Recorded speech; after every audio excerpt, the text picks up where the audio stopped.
Have you ever made a decision that felt right in your gut, even when it didn't make sense on paper? Or maybe you did something that was contrary to conventional thinking or tradition, but you knew it was the right thing for you. You were probably operating from a place that honored your values. In today's episode, we talk about how to identify your values and why core values really matter.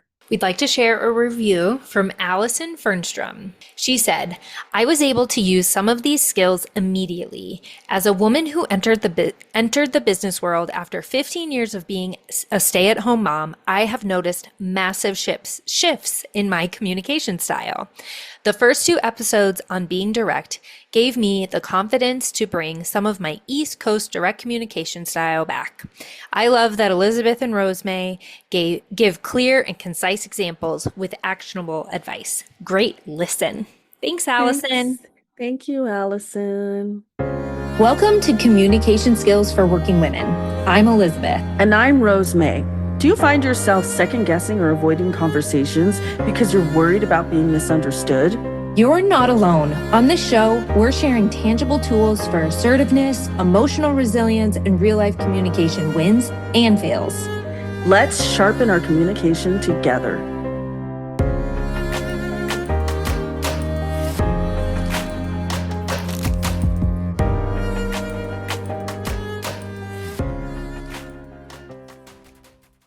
Values clarity is important because it can do some really great things for us.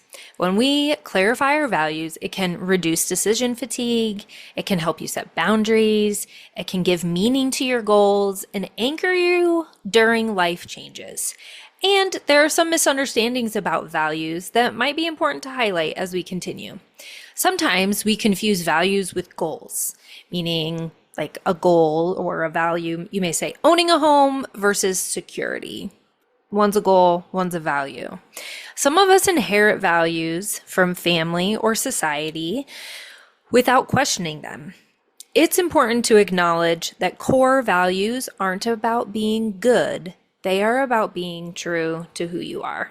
So I'm going to share a story. This is like kind of the phase that I'm in right now. I so during the pandemic, my family was displaced. We were living in Brazil, and I mentioned in the last episode, episode 11, that my husband works for the State Department, and so we lived overseas, and we were living in Brazil at the time during the pandemic, and so we were evacuated from Brazil, moved back to the States, and everybody thought that the world was like, I don't know, gonna end. We didn't really know what was going on, a lot of confusion. And during that time, I just felt this nudge to look into a PhD program, which is honestly the craziest thing that you can feel when you think the world is going to end. That is really what happened. So I started looking into PhD programs, applied, got accepted. Wonderful. The decision to get a PhD was something that has it is something that has been a goal of mine for a really, really long time because I value education. I value helping people, and I knew that I could help people in a way that was different with a PhD than I could with my other credentials, especially at the time the plan was to go back overseas. I could use a PhD. It would literally open the world to me. And so I could be so much more effective in trying to help others. And that was really, really important to me, helping others, especially, recognizing that I'm in a place of some privilege, was that's something that I've always held in high esteem, I guess, is just helping others. And so my husband and I decided that we were going to split our family. So he is currently living in Kenya with our three teenage kids. They're going to an international school.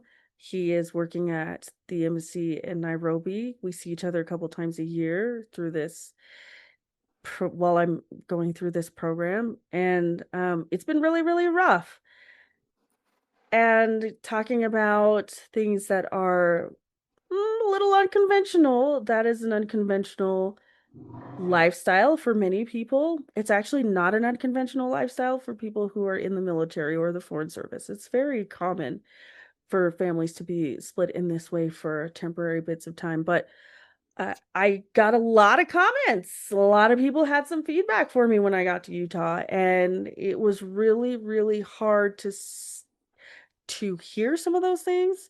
And at the same time, I knew that I was doing something that was very meaningful and important for me. When I think about my life in 10 years, I can honestly tell you that this is going to be something that was worth it to me, because the value of helping people and the value of education is so deeply ingrained in my bones, in my soul, in my spirit, that I will have no regrets.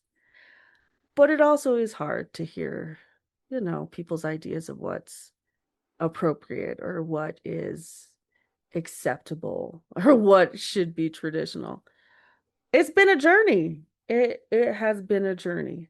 So it didn't make sense on paper, but for me and my family, it has been very value congruent, and that has been the most rewarding thing that I can say about this program. I've also made wonderful friends. I have wonderful people in my life. I have been able to learn and impact people in a way that I wouldn't have been able to, and that again is very value congruent for me. So long story short, I did something that wasn't right on paper that felt good in my soul, and it has helped to benefit people around me, I guess is what I'm trying to say. So, here are 4 steps that can help you on your journey to identifying your values. Step 1, reflect on peak moments in your life. Think of the times you felt proud or fulfilled or energized, and ask yourself, what was I honoring in myself in that moment?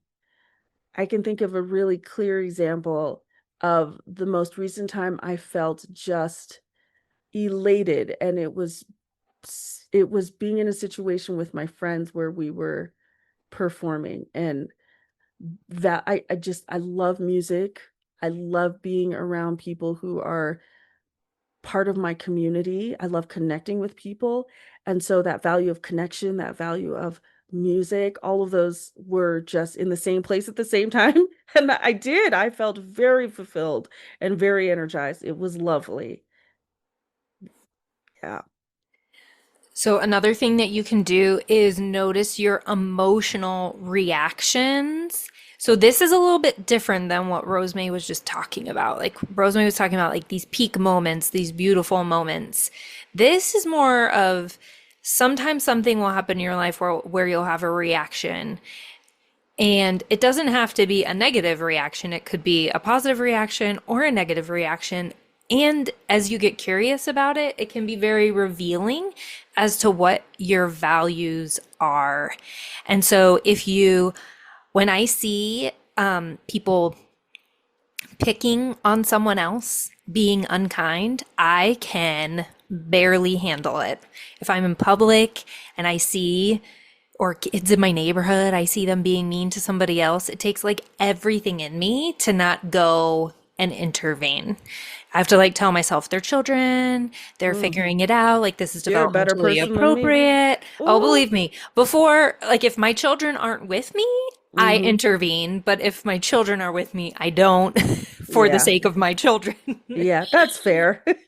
And I didn't, sorry, older kids, I didn't with them. I would intervene with everybody and it didn't matter. But when I see people being unkind to someone Hmm. else, I cannot handle it. I'm like, you don't know what's going on in their life. You have Yeah. no right to treat anybody that way. Yeah. It's, and so one of my values is kindness. And I just think everyone should be kind, which, yeah. Anyway, so Yeah. that pay attention to your emotional reactions. So Yeah. when you're seeing, or say you see someone being really kind and you have a really positive emotional reaction to that. So it doesn't have to be a negative reaction, it can be Sure. positive as well. Yeah. Another thing that you can do is when you start to identify these different values, use your own language to identify them. So instead of using a generic term like integrity, you might say something like, I walk my walk or I talk my talk.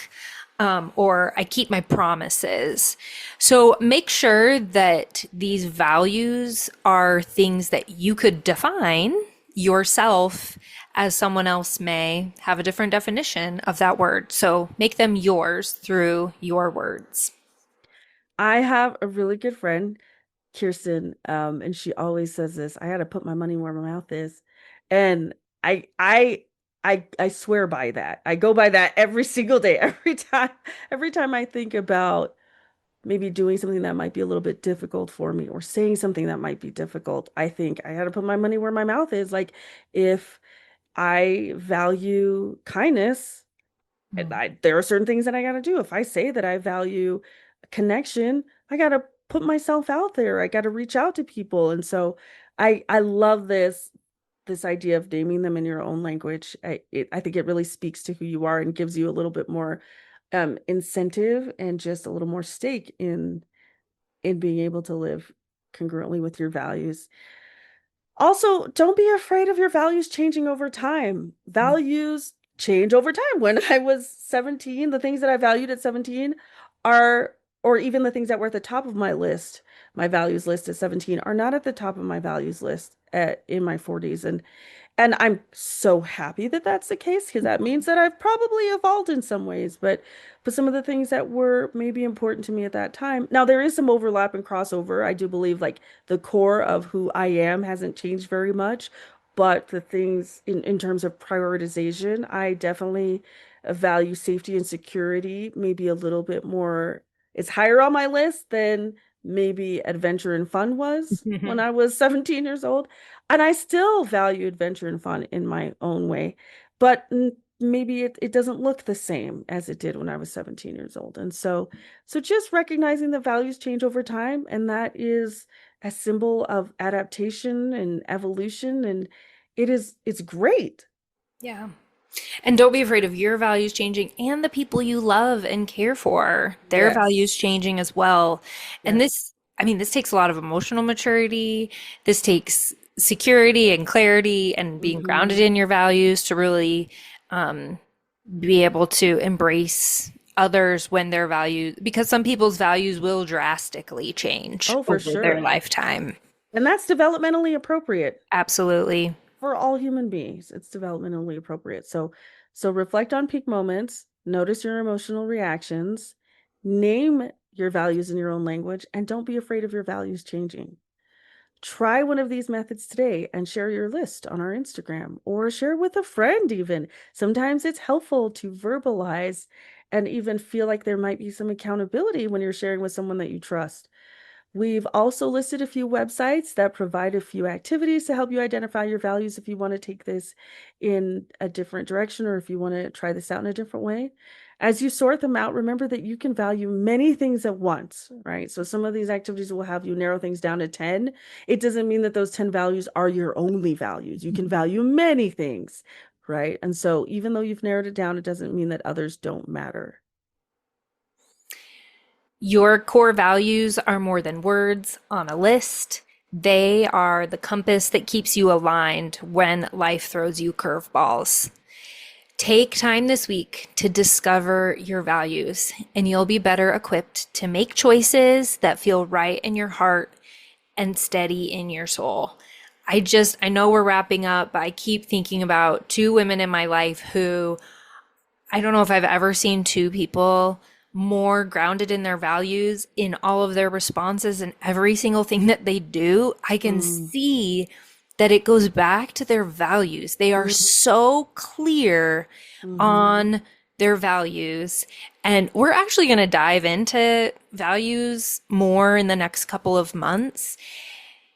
It's really beautiful to watch people who are grounded in their values and they Yeah. have this peace in their heart Peace, yes. because they know what they believe and they know who they want to be. And so they know how they're going to respond Mm-hmm. when a curveball comes. They Mm-hmm. know they're going to be kind. They know they're going to be respectful. They know they're going to be curious. Yeah. And like, I personally feel like I could go to them i- uh, in any situation about anything, and I Yeah. would be able to figure it out with them because they are just so grounded in their Yeah. values. Yeah. So, if you found this episode helpful, be sure to share it with someone who could benefit from it.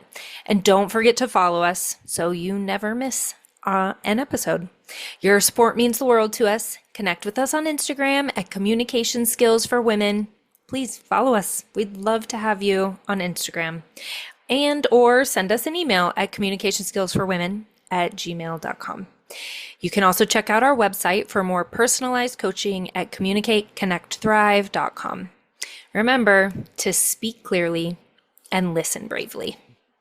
When you feel confident in your communication, everything changes. We'd love to hear your wins, failures, and insights on Instagram at Communication Skills for Women. Leave a review and connect with us. Until next time, speak clearly and listen bravely.